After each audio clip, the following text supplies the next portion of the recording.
Noite e sine e duha sventego. Amen. Fratres carissimi, te iterum fidere Patris Allegro veritas liberabit vos. Untuk katekese kali ini, sebelum melanjutkan seri Mariologi, tinggal satu poin, saya mengajak kita untuk mengadres salah satu keberatan yang muncul di kalangan polemik sosial media soal ajaran iman Protestan, Katolik, Kristen yang lain. Selalu ada bertubrukan, tapi ada satu yang perlu kita address yang menjadi prinsip dasar Protestan yang jarang diakui, slogan yang kelihatan menarik tapi sebenarnya bocor, rapuh, tidak biblis, tidak logis, tidak historis, dan lain-lain. Oke. Dalam polemik, perdebatan resmi maupun polemik di sosial media, ada satu hal yang terus menonjol. Beberapa orang teman Protestan kita mengakunya kembali ke Alkitab dengan prinsip sola scriptura. Now, saya akan mengajak saudaraku sekalian kita memeriksa kenapa orang Katolik tidak mau tunduk kepada slogan kosong seperti sola scriptura. Scriptura iya, sola scriptura sampah. Ya, jelas kan? Nah, Veritas liberabit vos, bangkit, lihat dan pahami, kebenaran itu bukan milik kita, kitalah yang harus kembali. Judul katekese kita pada kesempatan ini adalah Sola Scriptura, ketika slogan lebih kuat daripada logika. Slogan terlalu kuat sampai menutup logika. Orang tidak pakai logika lagi kalau menganut sola scriptura. Mari kita lihat. Disclaimer bahwa apapun pembelaan Protestan biasanya jatuh ke sola scriptura, artinya tidak sola scriptura. Jadi dengan sendirinya harusnya membuang slogan kosong itu. Karena toh Protestan tidak sola scriptura. Protestan scriptura, tradisi, dan magisterium juga. Jadi sebenarnya apa itu sola scriptura? Ada satu polemikus di sosial media yang mencoba membela sola scriptura. Tidak usah kita sebutkan namanya, kita sebut namanya NB, notabene, catatan yang baik. Dia berkata bahwa sola scriptura sering disalahpahami. Oke, bahkan kata-kata ini pernah keluar juga dari Dekingaras. Dia pikir Katolik selalu membuat strawman terhadap sola scriptura. Padahal sola scriptura itu jelas dalam bahasa Latin, artinya the Bible alone. Katanya, sola scriptura bukan berarti saya sendirian dengan Alkitab, melainkan bahwa kitab suci adalah otoritas tertinggi yang menguji semua tradisi gereja. Kedengarannya rapi, sangat rapi malah ya saudaraku. Tetapi justru karena terlalu rapi, kita perlu bertanya, siapa yang menentukan bahwa suatu tradisi lulus atau gagal ketika diuji oleh Alkitab, kitab suci? Alkitabnya sama, tetapi hasilnya beda-beda, ya kan? Contoh kasus. Lutheran membaca Alkitab dan menerima baptisan bayi. Baptis membaca Alkitab dan menolaknya, menolak baptisan bayi kan. Kemudian Calvinis membaca Alkitab dan menemukan predestinasi ganda, double predestinatio. Arminian membaca Alkitab dan menolak predestinasi ganda. Pentekosta membaca Alkitab dan menemukan bahasa roh sebagai tanda rohani penting. Reformed. Kenapa pakai bahasa Inggris sekali kaliannya? Membaca Alkitab dan sering curiga terhadapnya. Sebagian Protestan menerima perjamuan kudus sebagai real presence. Ya, kita ikut-ikutan Reformed, real presence. Sebagian menjadikannya simbol belaka. Semuanya berkata, kami tunduk pada firman Tuhan. Kelihatan keren, kan akhirnya Katolik seolah, ternyata kita ini tidak tunduk pada firman Tuhan ya. Jadi persoalannya bukan apakah Alkitab berotoritas, that's not the problem. Persoalannya adalah otoritas siapa yang menentukan arti Alkitab ketika pembaca saling baku naik bertentangan, baku tindih sana sini. Satu tafsir di atas, satu tafsir di bawah, satu tafsir ditinggikan, satu tafsir direndahkan. Disinilah sola scriptura menjadi slogan kosong, kuah kosong. Dia berkata, Alkitab adalah hakim tertinggi, tetapi dalam praktiknya yang duduk di kursi hakim adalah sang penafsir. You sendiri bukan? So, bukan Alkitab yang kurang jelas dalam dirinya, yang kacau adalah mekanisme otoritasnya. Mari kita bongkar. Vamonos. Yang pertama, poin pertama. Sola Scriptura tidak tertulis dalam kitab suci. Tidak ada ayat eksplisit yang mengajarkan sola Scriptura. Ini pertanyaan pertama yang sederhana. Di mana Alkitab mengajarkan sola Scriptura, my friend, saudaraku yang terpisah? Bukan ayat bahwa kitab suci berguna, bukan ayat bahwa firman Tuhan benar, bukan ayat bahwa Yesus mengutip kitab suci. Itu semua Katolik terima. Yang diminta adalah ayat yang mengajarkan prinsip ini. Seluruh doktrin iman Kristen hanya boleh mengikat kalau dapat dibuktikan dari kitab suci sebagai satu-satunya norma infalibel. Sementara tradisi suci dan magisterium tidak memiliki otoritas infalibel. Mana ayatnya? Biasanya mereka lari ke 2 Timotius bab 3 ayat 16. Segala tulisan yang diilhamkan Allah memang bermanfaat untuk mengajar. Bagus. Katolik percaya itu. Tetapi bermanfaat tidak sama dengan satu-satunya otoritas formal iman. Pisau bermanfaat untuk memotong daging, tetapi bukan berarti hanya pisau yang boleh ada di dapur. Kitab suci berguna, suci, benar, diilhamkan. Tetapi ayat itu tidak berkata kitab suci saja. Ya kan? Jelas kan? Kemudian mereka biasanya mengutip Markus bab 7 ayat 8. Kamu mengabaikan perintah Allah untuk berpegang pada adat istiadat manusia. Tetapi Yesus sedang mengecam tradisi manusia yang melawan perintah Allah. Bukan menolak semua tradisi apostolik. Ya, jadi hati-hati comot-comot ayat. Kalau Markus 7 dipakai untuk menolak tradisi gereja, maka mereka harus jujur. Yesus bukan sedang membahas tradisi apostolik, konsili gereja, kanon kitab suci, atau suksesi apostolik. Itu eisegesis. Ayat tentang Farisi dipakai untuk menembak gereja. Jauh kali lompatannya ya. Keren kali lompatannya. Kayaknya kalau ikut lomba loncat galah bisa menang berulang-ulang. Masalah Protestan di sini sangat-sangat klasik. Mereka memakai ayat yang mengecam tradisi korup untuk menolak konsep tradisi suci. Itu bukan eksegesis, itu penyelundupan asumsi. Atau bukan pemaksaan itu keras, tapi penyelundupan itu halus-halus. Poin yang kedua, sola Scriptura bergantung pada tradisi yang dia curigai.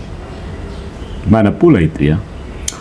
Ini ironi paling tajam, saudara-saudaraku sebangsa dan setanah air. Protestan berkata semua tradisi harus diuji oleh Alkitab. Tetapi daftar kitab Alkitab sendiri diterima melalui tradisi gereja. Thank you, Katrom. Karena Anda, kami sudah punya Alkitab, meskipun kami tidak suka dengan yang 7 itu. Alkitab tidak turun dari langit dalam bentuk jilid lengkap dengan daftar isi Kejadian sampai Wahyu.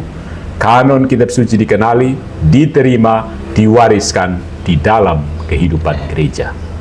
Setuju? Tentu saja harus setuju. Jadi ketika seorang Protestan mengangkat Alkitab dan berkata semua harus diuji oleh Alkitab saja, dia sedang memegang buku yang daftar isinya dia terima dari gereja kuno tanpa bertanya mana ayatnya bahwa ini adalah daftar kitab suci. Jadi dia naik seperti dia seperti seseorang yang naik ke atap rumah lalu menendang tangga yang membawanya naik. Duduk di satu cawang pohon lalu dia mukul gergaji supaya terputus dari pohon. Itu namanya apa ya? Kalau tradisi gereja bisa dipercaya ketika menentukan kitab mana yang termasuk kitab suci, kenapa tiba-tiba tradisi gereja harus dicurigai sebagai prinsip ketika menjelaskan iman, sakramen, liturgi Maria atau otoritas apostolik? Kalau gereja cukup dipercaya untuk mengenali kanon, tetapi tidak cukup dipercaya untuk menafsirkan iman, itu bukan prinsip teologi. Itu pilih-pilih sesuai selera, ya kan? Ya. Poin yang ketiga, my friend, saudara-saudaraku sebangsa dan setanah air, tapi tidak satu gereja. Oh ya, satu gereja, tapi kamu ada dua. Kitab suci sebagai otoritas tertinggi tidak menyelesaikan masalah tafsir. Ya, Deki dan Kilapong itu berteriak sana sini, kitab sucinya ngumpet di lemari mereka. Saudara kita NB ini menyatakan dengan tegas dalam kritiknya terhadap ketidakpahaman orang Katolik terhadap sola scriptura bahwa kitab suci adalah otoritas tertinggi, baik, tetapi otoritas tertinggi tidak memiliki pengadilan interpretatif. Otoritas tertinggi yang tidak punya pengadilan interpretatif pada gilirannya berubah menjadi teks yang diperebutkan. Rudi dan Erastus dan Kilapong saling berebut teks dengan Deki, MYM, dan Esdra Surat. Baku tarik itu teks. Contoh sederhana untuk pemahami yang ini, untuk yang Katolik, konstitusi negara adalah hukum tertinggi. It's okay, tetapi tetap perlu lembaga interpretatif yang berwenang. Kalau setiap warga membaca konstitusi lalu mendirikan negaranya sendiri, itu bukan supremasi konstitusi, itu namanya anarki legal, kekacauan hukum karena prinsip konstitusi tadi. Begitu juga dalam Protestantisme, semua mengaku tunduk pada Alkitab, tapi ketika tafsir berbeda, siapa yang memutuskan? Alkitabnya ngumpet doang di lemari buku Anda. Jawabannya biasanya Roh Kudus menuntun. Bagaimana saya tahu bahwa Roh Kudus itu menuntun Rudi layar teologi dan bukan menuntun Deki Gadas? Ya, boleh Roh Kudus menuntun, tapi kalau semua mengaku dituntun Roh Kudus dan hasilnya kontradiktif seperti contoh kasus Deki Kilapong, apakah Roh Kudus membelah diri? Apakah Roh Kudus mengajarkan baptisan bayi sekaligus melarangnya? Apakah Roh Kudus mengatakan Yesus Tuhan sekaligus bukan Tuhan, hanya ciptaan? Apakah Yesus mengatakan Bapa, Putra, dan Roh Kudus sekaligus hanya Bapa saja yang adalah Tuhan? Roh Kudus? Ini Roh Kudus yang tidak beres atau Protestan yang memang tidak beres? Saya pilih yang kedua. Masalahnya bukan Roh Kudus, masalahnya adalah manusia memakai Roh Kudus untuk mengesahkan tafsirnya sendiri. Keren sekali, keren. Orang Timur kalau sebut keren, ini kurang bagus. Keren. Ya, di titik ini sebenarnya sola scriptura sering menjadi sola interpretatio mea, hanya tafsiran gue doang. Bukan kitab suci saja, tetapi tafsir saya atas kitab suci saja. Begitu kan? Sebenarnya kalau kita jujur seperti itu. Dan ini ekstrim ya, tidak semua Protestan sama, tapi titik ini perlu disinggung karena Protestan itu bervariasi. Ada yang mirip Katolik, menerima banyak mengikuti tradisi Katolik, ada yang sama sekali membuangnya dan aneh sekali di ujung sana. Paling dekat dengan Katolik ada, yang paling jauh dari Katolik juga ada. Yang kita sebut ini kecenderungan umum, generik, not a hasty generalization, bukan generalisasi terburu-buru, tapi kecenderungan umum, bukan bisa paham ya? Okay. Karena Protestan memang sulit dimasukkan dalam satu konteks saja. Ada berapa deno memang kita pusing. Oke, dengan masing-masing variannya. Oke, yang berikut, misalnya sekarang yang rajin menyerang Immaculat itu dari Reformed, Calvinis Reformed. Yang lain-lain karismatik, halawa mereka tidak terlalu pusing. Kilapung mereka tidak terlalu pusing. Yang itu karena Maria Immaculat itu memang mengancam teologi reformat yang antropologinya rapuh sekali itu. Mereka mulai bejat total. Jadi kalau Maria tidak bejat total, berarti sistem teologi mereka salah kan? Begitu. Ada U di balik V dari serangan kaum reformat terhadap dogma Maria Immaculat. Yang berikut, sola scriptura keempat. Sola scriptura tidak dipraktikkan oleh gereja perdana. Jadi yang kita sudah tunjukkan bahwa sola scriptura tidak logis kan. Sekarang sola scriptura tidak historis. Gereja perdana tidak hidup dengan sistem Alkitab lengkap di tangan setiap orang, lalu setiap doktrin harus dibuktikan eksplisit dari daftar kitab perjanjian baru. Begitu Yesus mengajar, begitu para rasul mengajar, orang-orang di Antioquia bilang, mana ayatnya? Pembuktiannya nol. Begitu. Mana ayatnya Yesus bangkit? Pembuktiannya nol. Begitu. Tidak ada ayat Alkitab. Karena mereka lihat di kitab Perjanjian Lama, mana ada ayatnya Yesus bangkit dari kubur. Buktinya nol. Tidak ada kan? Kenapa? Karena Perjanjian Baru sendiri sedang ditulis, dikumpulkan, disalin, dibacakan, dan dikenali secara bertahap dalam gereja. Iman Kristen itu lebih dulu hidup sebagai pewartaan apostolik, liturgi, sakramen, suksesi, doa, dan kesaksian para rasul. Jadi kitab suci itu lahir dalam rahim gereja. Bukan sebaliknya, gereja lahir dari buku yang sudah dijilid lengkap. Itu hanya gereja yang baru dilahirkan abad ke-20 itu. Gereja misalnya Christian Scientist, apalagi yang aneh-aneh, nama denom aneh-aneh gitu. Bahkan termasuk banyak gereja Protestan modern itu lahir dari buku Katolik yang sudah dijilid lengkap, dicetak oleh Gutenberg, mesin yang ditemukan oleh Gutenberg sebanyak 73. Dan mereka pibuang 7 karena mau cetak lagi, uang sudah ada. Oh, akhirnya banyak Protestan kehilangan 7 buku gara-gara tidak ada uang. Begitu. The English Bible Society atau the British Bible Society. Correct me if I'm wrong. Karena Luther sebelumnya itu menyingkirkannya menjadi appendix. Begitu mau dicetak lagi, oh ini appendix, ya buang, seterusnya, bikin rugi-rugi saja. Ya kan?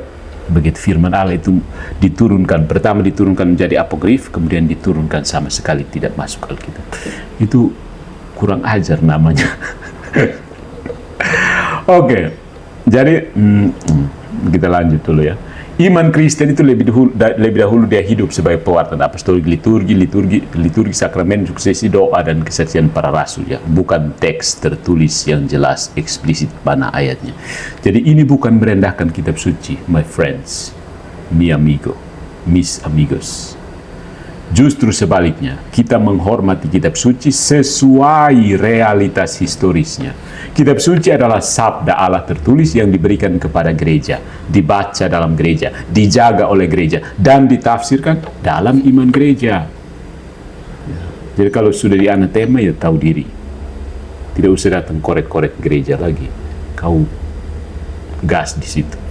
Protestan sering berkata seperti ini, Katolik romantis terhadap gereja kuno. Saya pernah tangkap ya, kita tidak bisa kasih bukti data jelas, tapi pernah mendengar sebenarnya ada keberatan juga. Katolik tidak hanya menderita, Katolik maksudnya tidak perlu meromantisasi situasi jemaat perdana, tapi Katolik hanya tidak mau menderita amnesia sejarah. Ingat secara historis bagaimana pengajaran itu bisa sampai kepada kita. Bagaimana peristiwa di salib pada abad pertama itu bisa sampai kepada kita di Timor dan di Indonesia ini. Bagaimana caranya? Perjuangan panjang itu jangan dipotong tiba-tiba ambil buku dari Gramedia lalu merasa tahu semua kekristenan. Aneh kali ya. Ya kalau kamu rasa tidak aneh ya terserah, aku rasa aneh loh. Gimana? Rasa aneh enggak? Yang kelima, Markus bab 7 itu tidak membuktikan sola scriptura, bro. Argumen dari teman kita NB tadi memakai Markus 7 ayat 8. Yesus menegur tradisi manusia yang mengabaikan perintah Allah. Yes, it is true.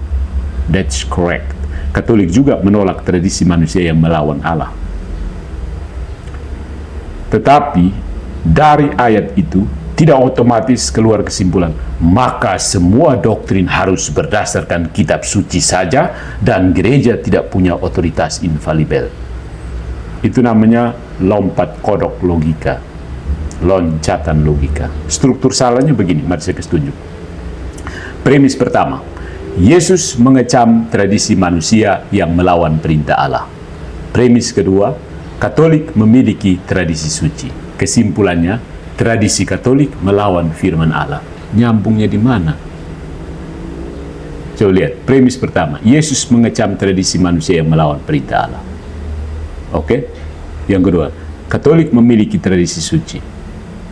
Kesimpulannya, tradisi Katolik melawan firman Allah.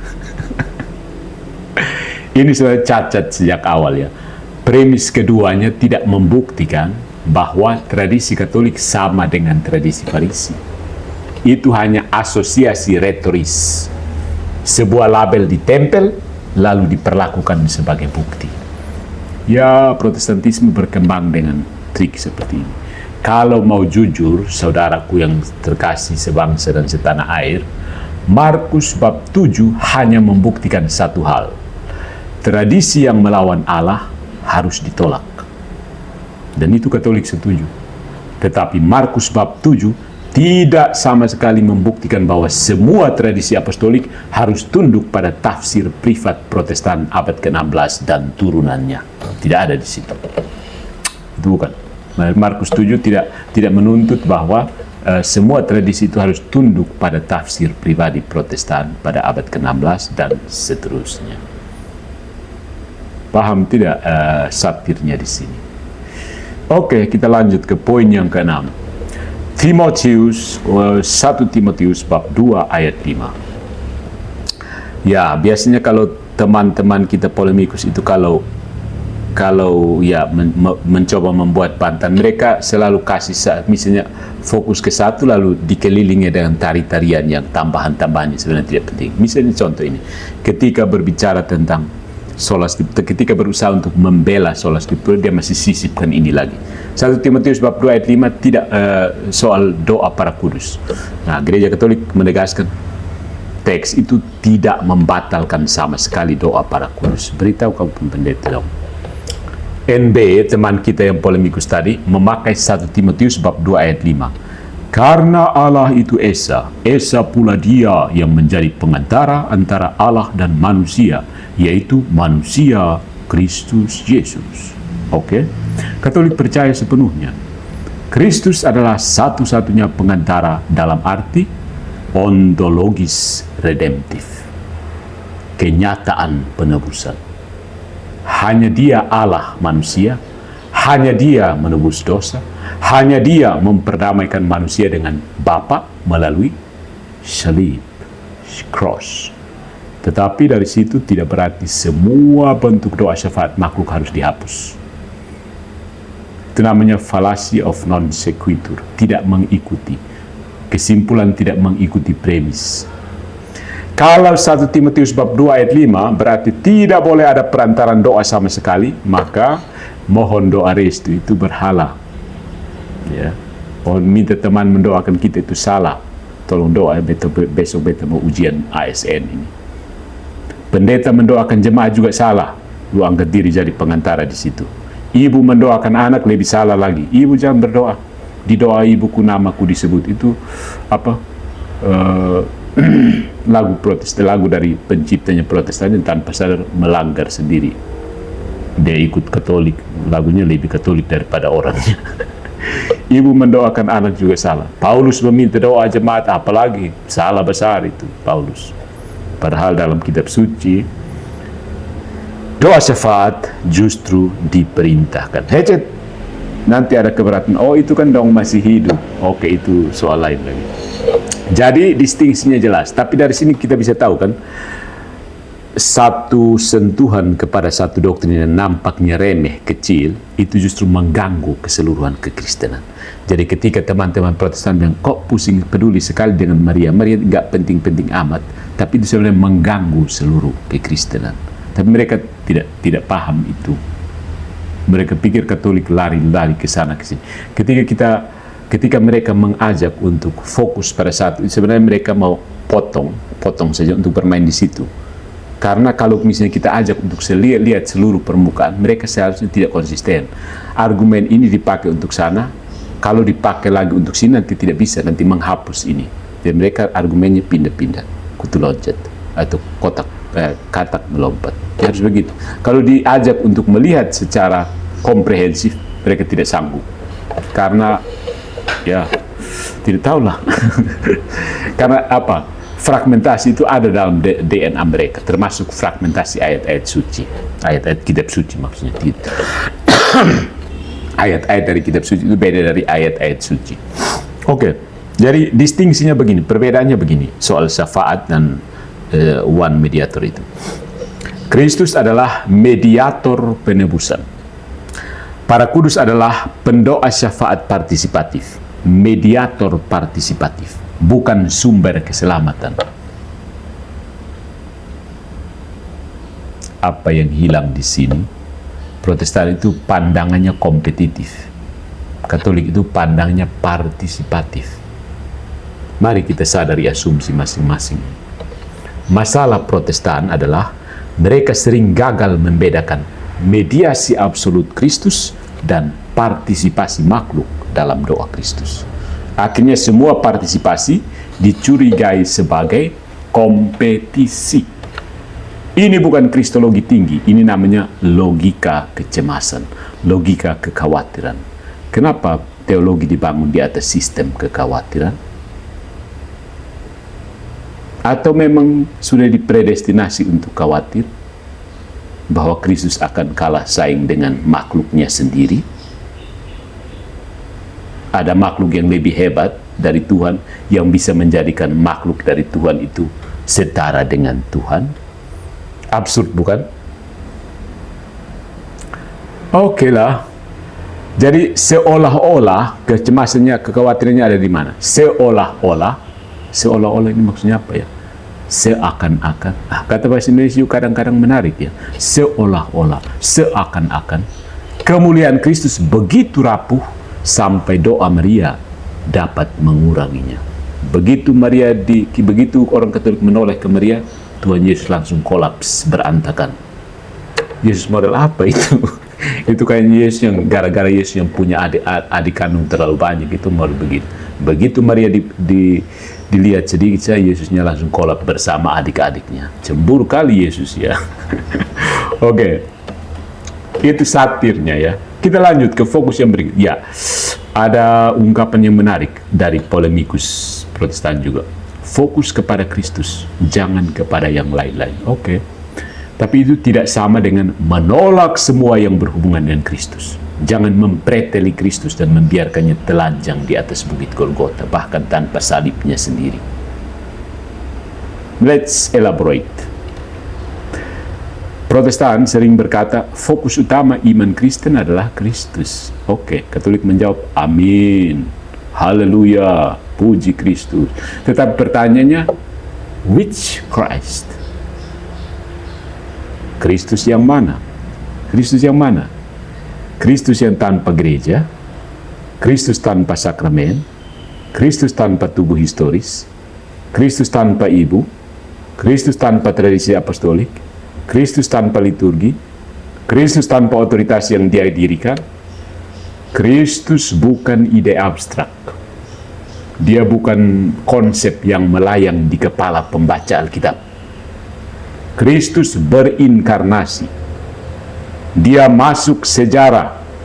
Dia tidak masuk ke dalam teks aksara buta, aksara bermakna. Dia memilih rasul, dia mendirikan gereja, dia memberi otoritas mengikat dan melepaskan, dia mengutus, bukan sekedar menginspirasi individu untuk membaca sendiri-sendiri, karena dia sudah berubah menjadi teks. Huruf A, B, C, koma, titik, angka. Itu bukan Kristus, itu bukan firman Allah. Jadi, ketika Katolik berbicara tentang Maria, gereja, sakramen, tradisi, magisterium, itu bukan mengurangi Kristus, itu justru menjaga Kristus agar tidak berubah menjadi konsep privat hasil selera denominasi. Which denom are you from, my brother? Kita lanjut ke masih keberatan berikut, langsung kita bantah. Gereja kuno tidak sempurna. Karena itu ya ada banyak kekeliruan menurut mereka. Kita memang harus kembali ke gereja kuno meskipun gereja kuno tidak sempurna. Tapi itu bukan argumen melawan otoritas gereja. NB, saudara kita yang mengajukan polemik ini, berkata bahwa gereja kuno tidak otomatis murni. Ada konflik di Korintus, Galatia, Pergamus, Laodikia, Kupang, Ambon, Timor Leste. Benar, tetapi ini justru memperkuat argumen Katolik, ya kan? Mari kita lihat. Karena ketika ada kekacauan, para rasul tidak berkata, ayo silahkan semua baca kitab suci dan simpulkan sendiri. Mari kita kembali ke Alkitab. No. Mereka mengajar, menegur, mengoreksi, memberi perintah, menetapkan disiplin, dan menjaga ajaran. Masalah dalam gereja tidak membatalkan otoritas gereja. Ya kan? Sama seperti dosa Israel tidak membatalkan perjanjian Allah dengan Israel, Demikian pula pengkhianatan Yudas tidak membatalkan kerasulan, dosa Petrus tidak membatalkan panggilannya. Ya kan? Masih. Jadi argumen bahwa gereja kuno tidak sempurna itu terlalu dangkal. Ya muncul dalam polemiknya, tapi mungkin bukan itu dimaksudkan, atau mungkin maksudnya lain, tapi yang bisa saya tangkap itu. Katolik tidak berkata bahwa gereja kuno berisi manusia tanpa dosa. Katolik berkata bahwa Kristus memberi gereja otoritas untuk menjaga iman di tengah-tengah kelemahan manusia. Kalau kelemahan manusia membatalkan otoritas, maka para rasul pun gugur. Selesai. Petrus menyangkal Yesus, selesai. Paulus pernah menganiaya gereja, selesai. Para murid lari saat salib, selesai.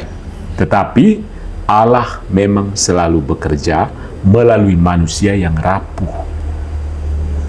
Itulah logika inkarnasi, bukan logika perfeksionisme ala Protestan. Ya kan? Masih lagi. Ini yang menarik, ini yang sering saya hadapi bahkan oleh umat Katolik sendiri. Shaming rhetoric. Shaming rhetoric itu maksudnya pakai retorika mempermalukan, pakai gaya bahasa untuk mempermalukan orang lain. Tuduhan ini sebenarnya pengalihan. Ketika argumen tidak ada lagi, ya itu diperkuat dengan shaming rhetoric, menuduh kita shaming rhetoric. Padahal sebenarnya it is hanya mereka jadi malu ketika terbongkar.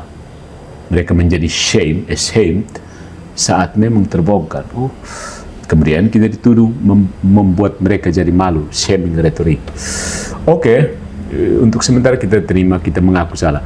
NB ini, teman kita yang polemik ini, mengeluh bahwa gaya kritik terhadap Protestan memakai retorika seperti tafsir privat, kebingungan membaca Alkitab sendirian, anti tradisi, dan seterusnya. DST dalam bahasa Indonesia dulu saya belajar, kalau disingkat DST itu maksudnya dan seterusnya.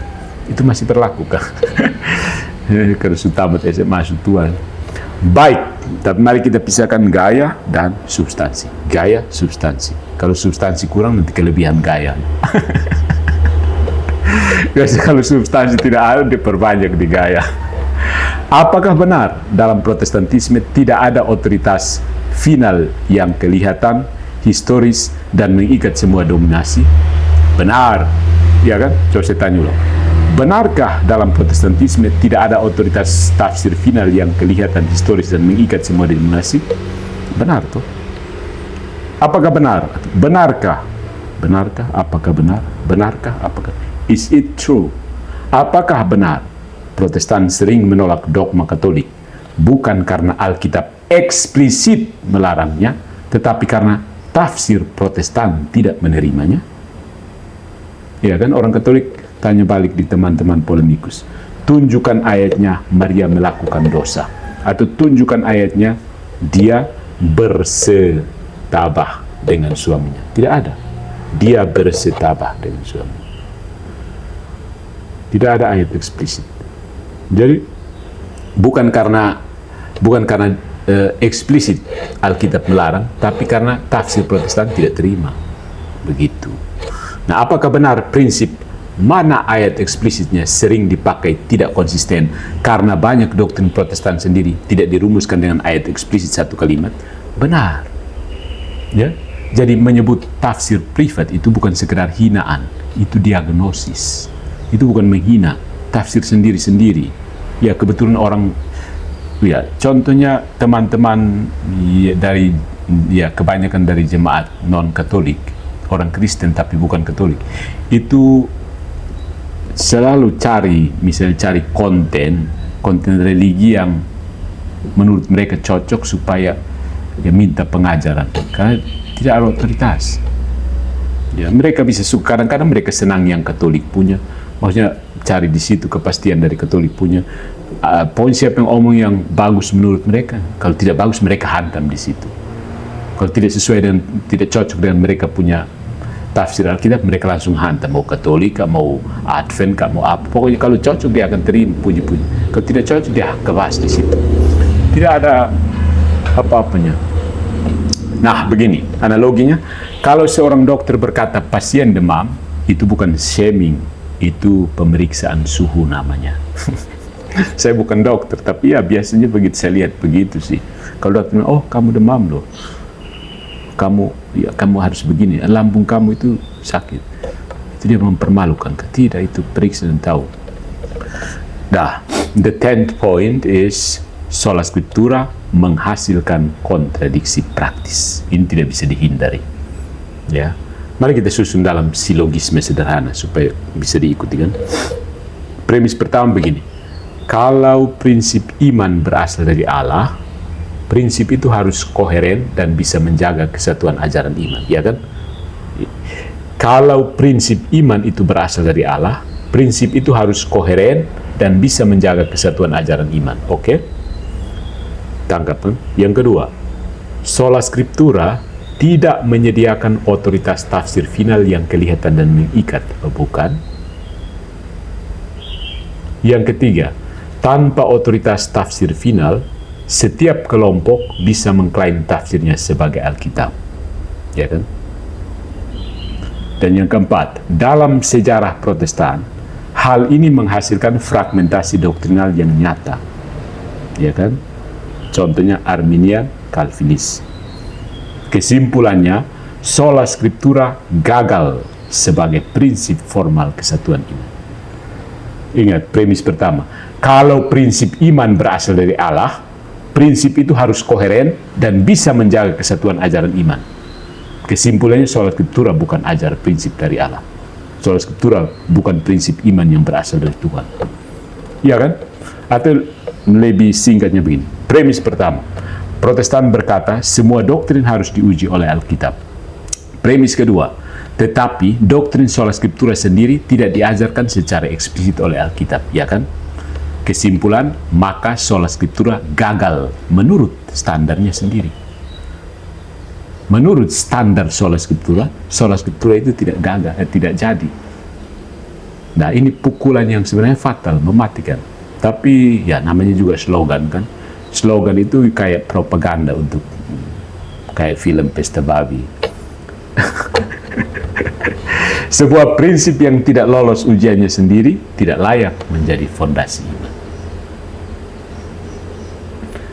Sebuah prinsip yang tidak lolos ujiannya sendiri tidak layak menjadi fondasi iman.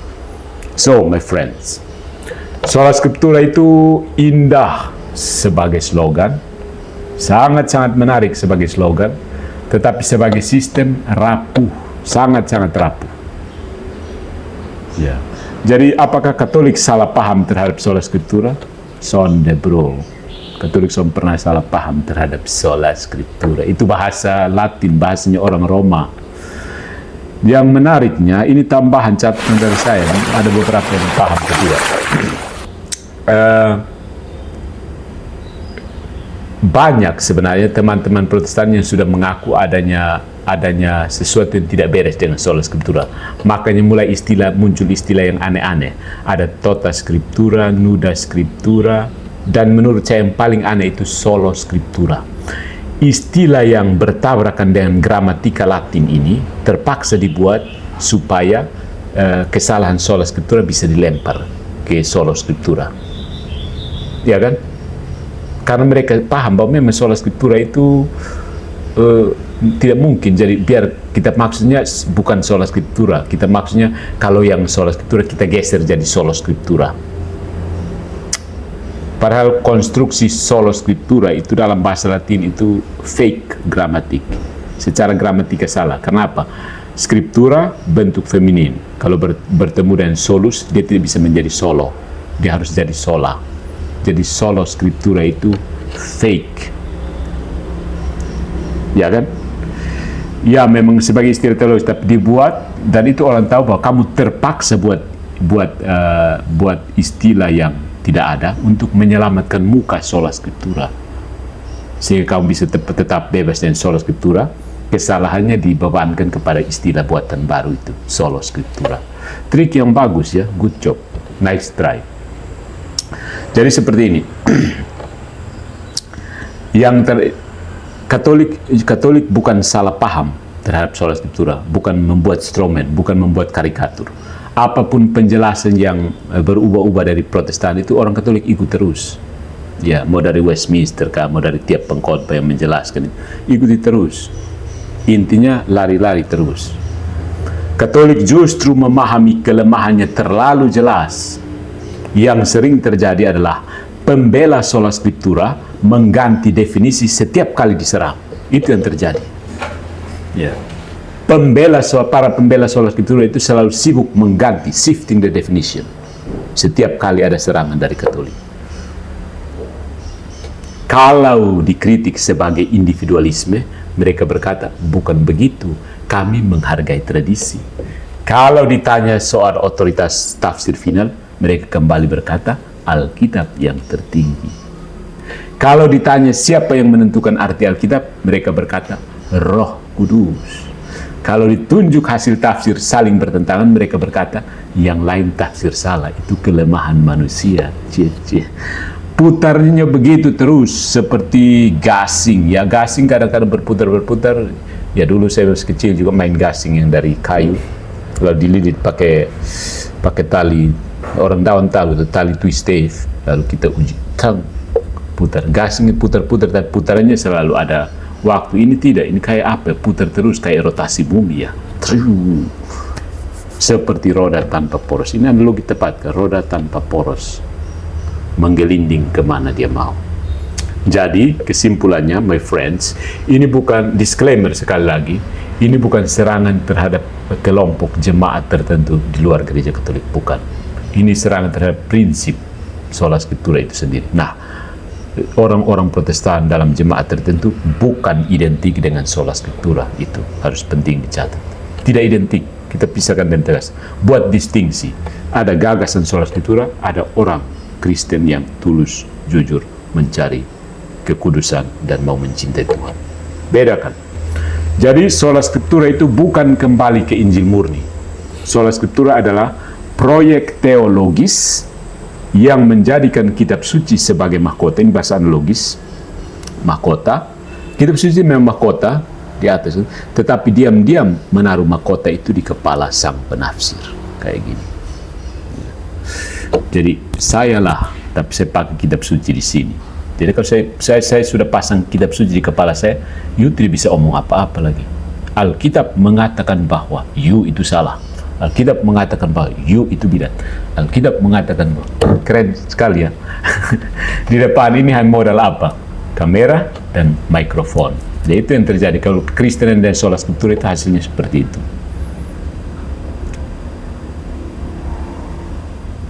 Rest in peace untuk kekristenan ortodoks. Ortodoksi maksudnya, bukannya ortodoks timur. Jadi sederhananya begini saudara-saudara, Katolik tidak menaruh tradisi di atas kitab suci. No, itu yang strawman-nya. Katolik menolak menjadikan tafsir privat Protestan sebagai hakim atas kitab suci, tradisi, dan gereja. Penolakan itu sudah terjadi 508 kah? 500 berapa tahunnya? 500 tahun yang lalu, 509 tahun yang lalu. Dan orang Katolik yang menggagas gagasan ini sudah dianatema. Artinya mereka sudah bukan lagi komunitas dari gereja yang am. Jadi, that's the difference. Itulah perbedaannya. Dan disitulah sola scriptura tamat riwayatnya sebagai slogan yang terdengar suci tetapi logikanya pincang. Jadi ya kadang-kadang kelihatan saleh, kelihatan rohani, tapi son ada otak. Begitu ya. Okay my friends, thank you for the day today. Kita lanjutkan dengan gas apa ya, itu untuk katekesi.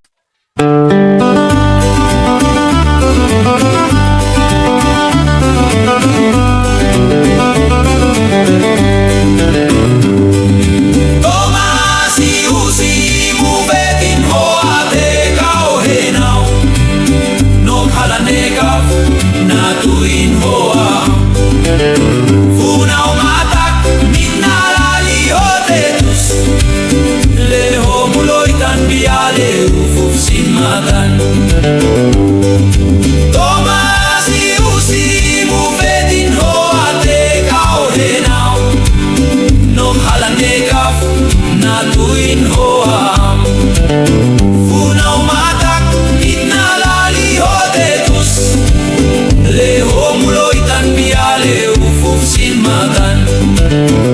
Pinalehen tanah leu fufian, maafania pinaneu hoto Israel.